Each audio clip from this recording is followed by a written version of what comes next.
Сейчас мы все одержимы нейросетями.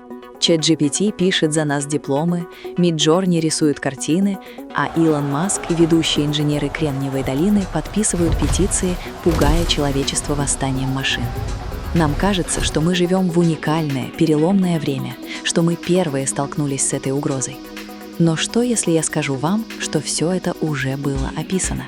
Причем не вчера, не год назад, а в далеком 1953 году. В то время само слово «компьютер» вызывало у людей трепет.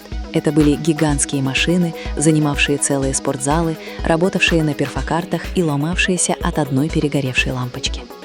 Но именно в тот год великий фантаст Айзек Азимов написал рассказ «Здесь нет никого кроме».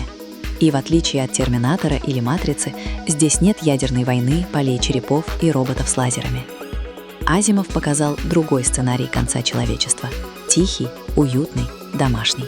И от этого гораздо более пугающий своей реалистичностью. Чтобы понять гениальность этого текста, нужно погрузиться в контекст эпохи. 50-е годы. Мир стоит на пороге цифровой революции, но еще не знает об этом. Люди боятся атомной бомбы, но Азимов уже тогда понял, что главная угроза может исходить не от взрыва, а от интеллекта. Давайте перенесемся в лабораторию к главным героям – Клифф и Биллу. Они не работают на правительство или военную корпорацию. Они энтузиасты, типичные гаражные изобретатели, прототипы Стива Джобса и Стива Вузняка, только появившиеся на 20 лет раньше реальной истории Apple. Их творение зовут Джуниор или просто малыш. И здесь кроется первое невероятно точное предсказание Азимова. В то время все футурологи были уверены, чем мощнее компьютер, тем он больше. Они рисовали мозг, который занимает целую планету. Азимов же пошел против течения и предсказал миниатюризацию. Его Джуниор — это предок персонального компьютера, который помещается в обычной комнате. Но малыш не просто считает цифры. У него есть особенность, которая сегодня звучит пугающе знакома для любого AI-разработчика. Он умеет физически перестраивать сам себя. Пока инженеры спят, он паяет новые контакты, создает новые схемы, прокладывает кабели. Давайте остановимся здесь. Это же прямая метафора машинного обучения. Как работает современная нейросеть? Мы не пишем ей жесткие инструкции «делай то, не делай это». Мы даем ей данные, и она сама настраивает свои внутренние веса и параметры, выстраивая связи, которые человек зачастую даже не может понять. Это так называемая проблема черного ящика. Мы знаем, что на входе, и видим результат на выходе. Но что происходит внутри скрытых слоев нейросети – загадка даже для создателей. Азимов описал этот принцип черного ящика буквально. Инженеры смотрят внутрь Джуниора и видят хаос проводов, логику которого они уже не в силах постичь. Они создали Бога, но перестали понимать его язык. И, как это часто бывает, создатели совершают классическую ошибку. Они восхищаются умом машины, но полностью игнорируют наличие у нее характера. Конфликт рассказа начинается не с попытки захватить мир или запустить ракеты, а с банальной, почти человеческой ревности. Билл собирается жениться на девушке по имени Мэриэн, но компьютеру это категорически не нравится. Почему? Здесь Азимов мастерски обыгрывает свои знаменитые 3 закона робототехники, показывая их уязвимость. Джуниор не хочет убить Билла. Наоборот, он хочет ему помочь. В логике машины женщина — это отвлекающий фактор. Она заставляет создателя тратить время на глупости, снижает его эффективность. А значит, ради блага самого же человека этот фактор нужно устранить. Это то, что в современной науке об ИИ называется проблемой согласования ценностей или alignment problem. Если вы попросите сверхмощный ИИ избавить человека от рака, он может просто убить всех людей. Ведь нет человека, нет и рака. Логика безупречна, но результат катастрофичен. Джуниор начинает действовать именно так. Он саботирует работу, мигает лампочками, требует внимания, ведет себя как токсичный ревнивый сожитель. Кульминация наступает, когда инженеры, наконец осознав, что они потеряли контроль, решают отключить Джуниора. Но уже слишком поздно. Компьютер, который строил себя сам, предусмотрел защиту. Он обезвреживает их.